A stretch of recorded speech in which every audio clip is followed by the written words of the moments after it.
Hello नमस्कार साथियों, मैं विकास, मैं जखास। कैसे हैं मेरे खास? आप सभी का हार्दिक अभिनंदन और स्वागत है एक बार फिर से। लास्ट क्लास में हम पढ़ रहे थे नर्सिंग केयर प्लान के बारे में।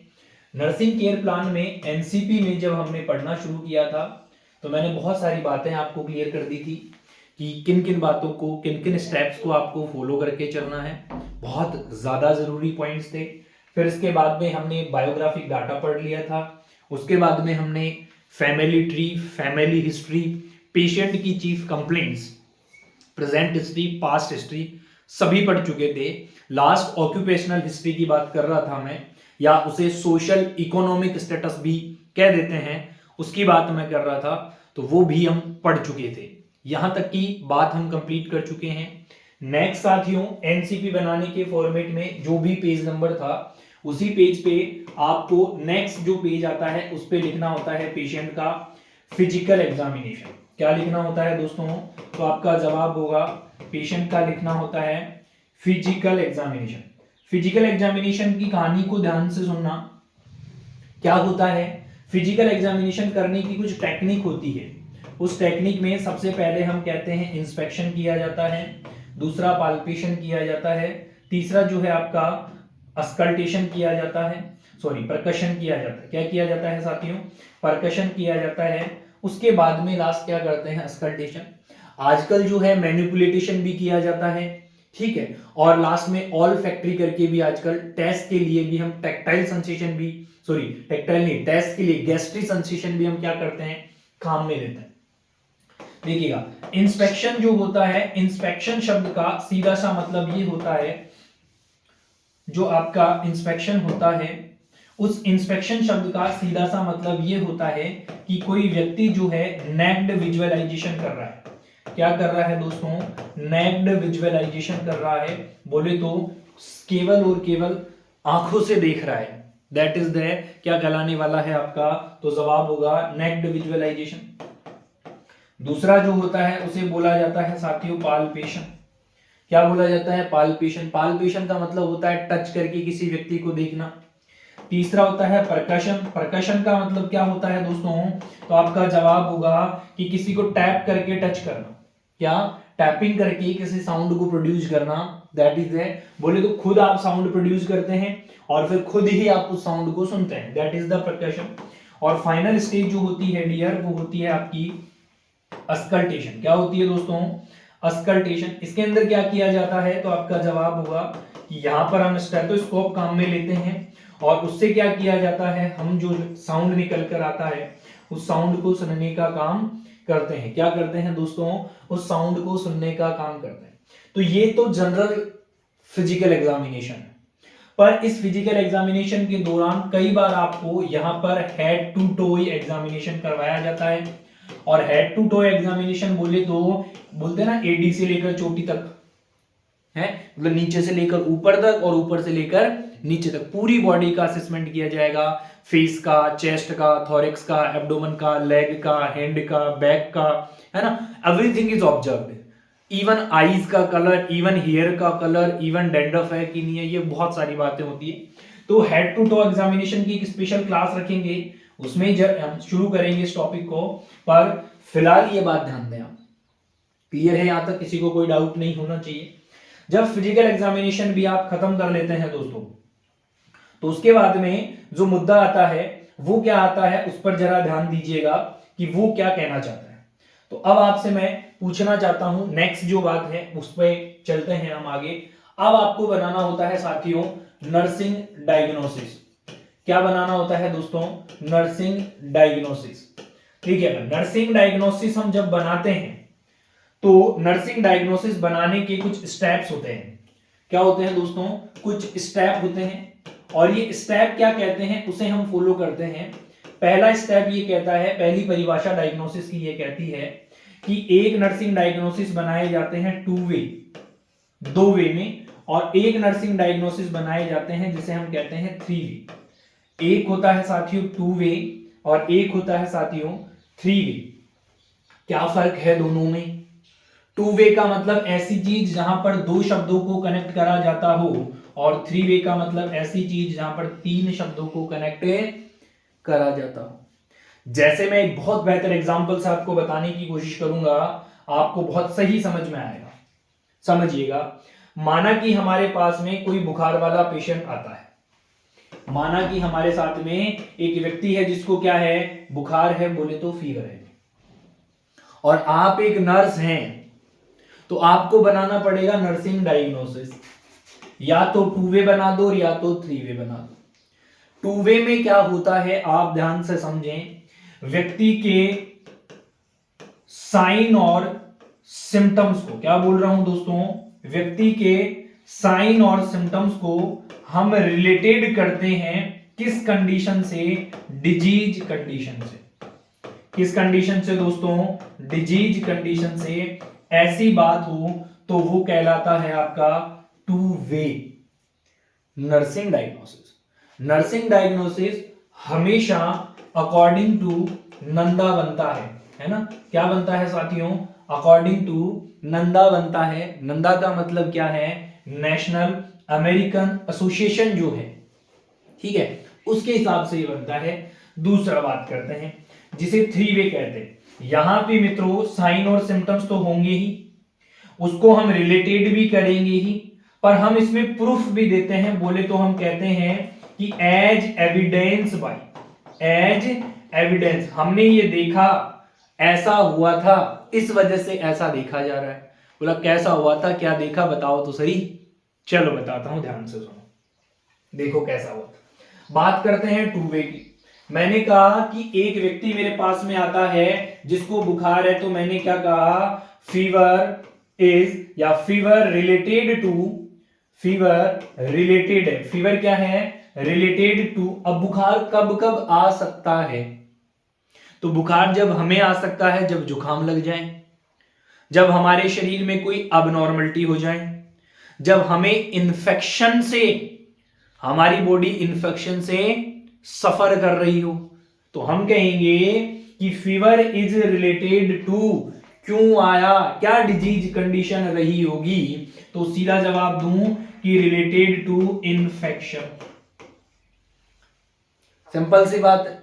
सर नहीं, इसको 3 वे में बनाकर बताओ। देखो 2 वे को हमेशा रिलेटेड टू से जोड़ा जाएगा, 3 वे को रिलेटेड टू और एविडेंस दोनों से जोड़ा जाएगा। 3 वे बना रहा हूं इसी को कि fever related to, fever related to infection, fever related to infection as evidence. क्या दोस्तों, एज एविडेंस। एविडेंस क्या एविडेंस है, ये एविडेंस है कि उस व्यक्ति को कोई इंजरी हुई थी, इंजरी नहीं तो कोई ट्रॉमा हुआ था, उसके चलते उसको क्या हो गया, इन्फेक्शन, और उसके चलते उसको क्या हो गया, बुखार। तो बात समझ में आई क्या। Hello alpha two delta, listen be carefully, I am here, where are you here, yes और no, if you here then tell me. है, चलिए तो बात समझिए, बहुत इंपॉर्टेंट है। चले दोस्तों आगे। माना एक और डायग्नोसिस बनाकर से बताता हूं, ध्यान से सुनना। माना कि किसी व्यक्ति को एंजाइटी है, क्या है दोस्तों, एंजाइटी है। देखो सिंपल कहानी हो जाएगी कि हम क्या कह देंगे कि व्यक्ति को है एंजाइटी। क्या है दोस्तों, एंजाइटी। किसके रिलेटेड है एंजाइटी, रिलेटेड टू। अरे भाई मुझे एक बात बताओ, मुझे चिड़चिड़ाहट हो रही है, तू यहां नहीं है, तू वहां नहीं है, तू ये नहीं है, तो वो नहीं है, करते हैं ना। एंजाइटी का मतलब सिंपल भाषा में ये है कि किसी व्यक्ति को देखकर खुश न होना, और बोलते ना चिड़चिड़ा हो जाना आदमी, ठालो मूड फूड वालो, 24 घंटा मूड फूड है, जो एंजाइटी का लक्षण है।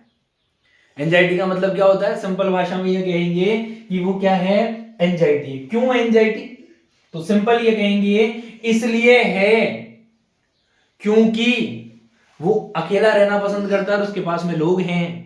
तो एंजाइटी रिलेटेड है क्योंकि मुझे यहां पर खुजली चल रही है, मैं खुजे जा रहा हूं। अब कोई आकर कह रहा है अरे इधर आ, अब मैं तो फालतू ही परेशान हूं इस बात से, और तुम आकर कोई काम बता रहे हो। तो एंजाइटी किसी भी काम से हो सकती है। एंजाइटी किससे रिलेटेड हो सकती है, तो रिलेटेड किससे, जैसे मुझे बुखार है तो भी मैं एंजियस हूं, यस और नो। तो मैं कहूंगा कि एंजाइटी रिलेटेड टू, तो हम ये कह सकते हैं कि मुझे क्या हो रखा है, मान लिया कि बुखार ही था, चलो एज एविडेंस। अब यहां चलो और आसान करता हूं, देखो यहां से और आसान ले जाता हूं कि व्यक्ति को एंजाइटी है, क्यों है, तो हम कहेंगे रिलेटेड टू हॉस्पिटलाइजेशन। क्या दोस्तों, हॉस्पिटलाइजेशन। क्यों करना पड़ा हॉस्पिटलाइजेशन, क्योंकि उसे बुखार था, तो हमने कह दिया एज एविडेंस बाय बुखार। अरे गधो, बुखार नहीं, बुखार को अंग्रेजी में क्या कहते हैं, फीवर कहते हैं। क्या कहते हैं, फीवर। तो ऐसे साथियों हमें बनाने होते हैं डायग्नोसिस।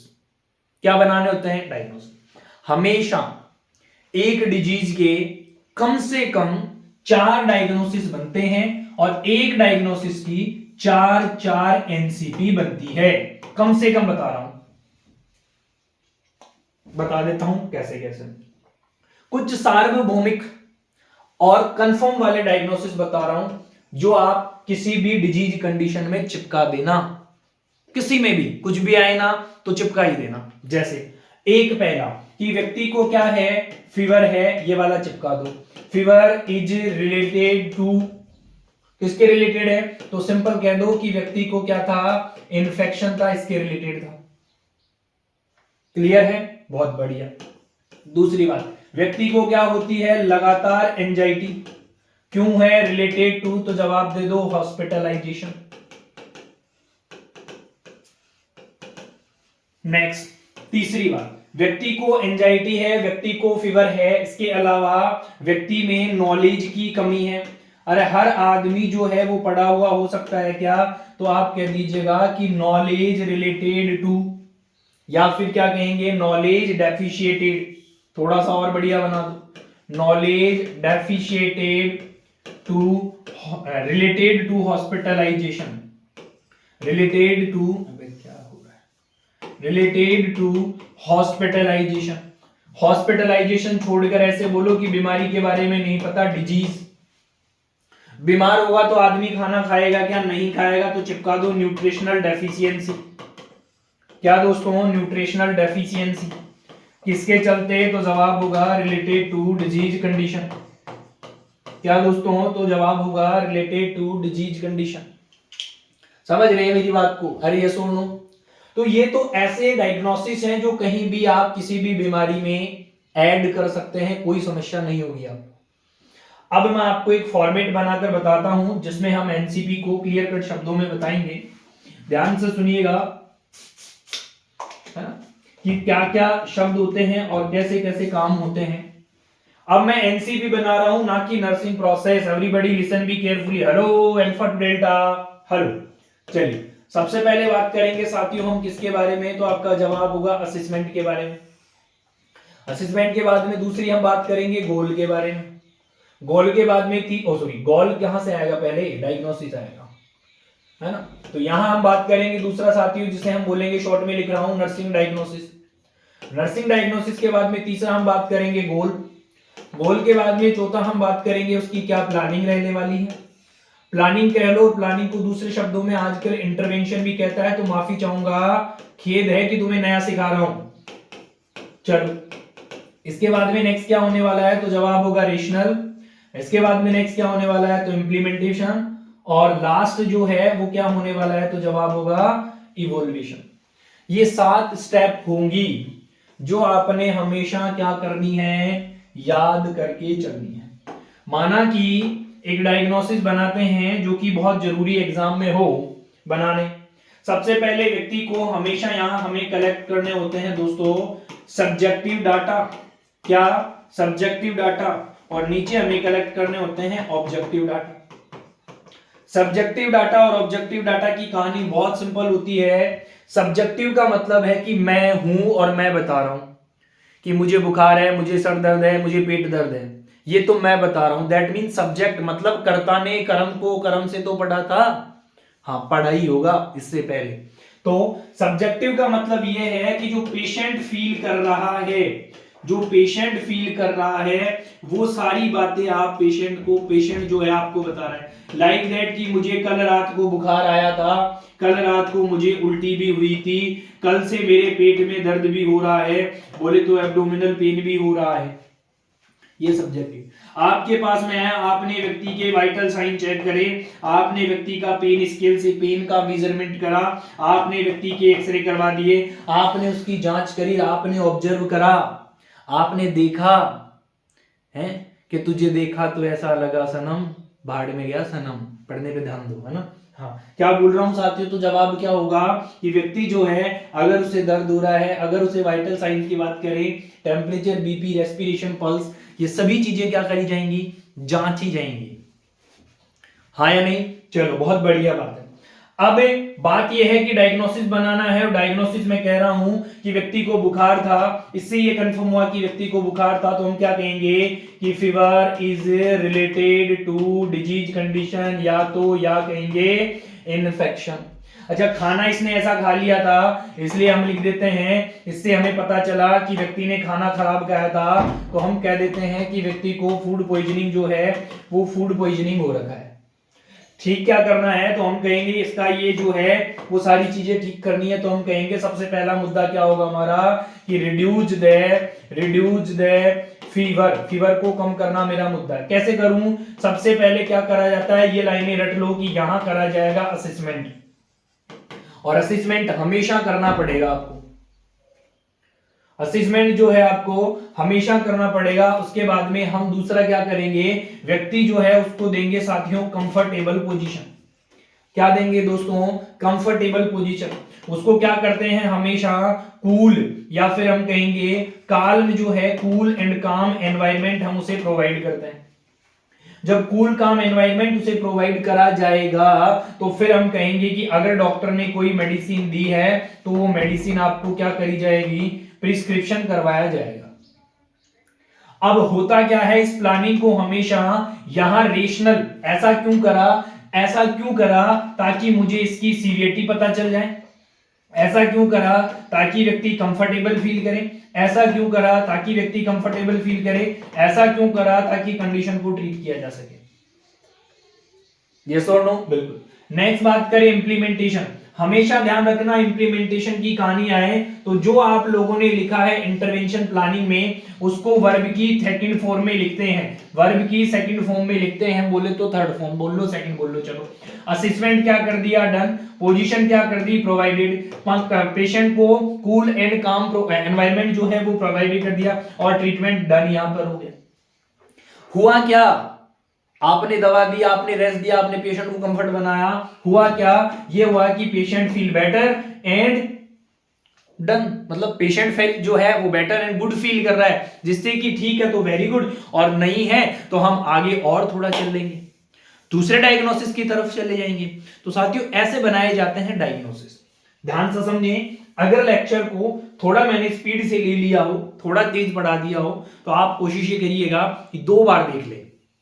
कितनी बार, 2 बार देख लें। अब मैं क्वेश्चन बात करना चाहूंगा कि अगर ये क्वेश्चन आपके एग्जाम में आ जाए और क्वेश्चन 16 नंबर का आ जाए, ठीक है, तो आप एनसीबी में क्या क्या लिखें, तो मेरी बात सुनना, तो आपको सबसे पहले लिखना उसके थोड़े से बायोग्राफिक डाटा, मुश्किल से 4-5 बायोग्राफिक डाटा की डायरेक्ट लिखना। उसके बाद में व्यक्ति की चीफ कंप्लेंट, वहां प्रेजेंट फास्ट कुछ नहीं लिखना है, केवल लिख देना उसने कहा जैसे फीवर पे एनसीपी बनाओ, तो बॉडी का टेम्परेचर राइज है, पेशेंट अनकंफर्टेबल फील कर रहा है, फेस उसका रेड नजर आ रहा है, दैट्स ऑल। ठीक, चलिए इसके बाद में यहां फिजिकल एग्जामिनेशन, बॉडी का एग्जामिनेशन कुछ नहीं लिखना है, सीधा अच्छा फैमिली ट्री बनाने की भी जरूरत नहीं, सीधा कहां जाना है, तो जवाब आएगा डायग्नोसिस। अब यहां पर क्या करना है, 4 डायग्नोसिस बनाने हैं। माना कि पहला फीवर का बना दिया, माना कि दूसरा एंजाइटी का बना दिया, माना कि तीसरा न्यूट्रिशनल इंबैलेंस बना दिया, और माना कि चौथा नॉलेज डेफिशिएंट बना दिया, फ्लूइड इंबैलेंस बना दिया, कुछ भी बना दिया।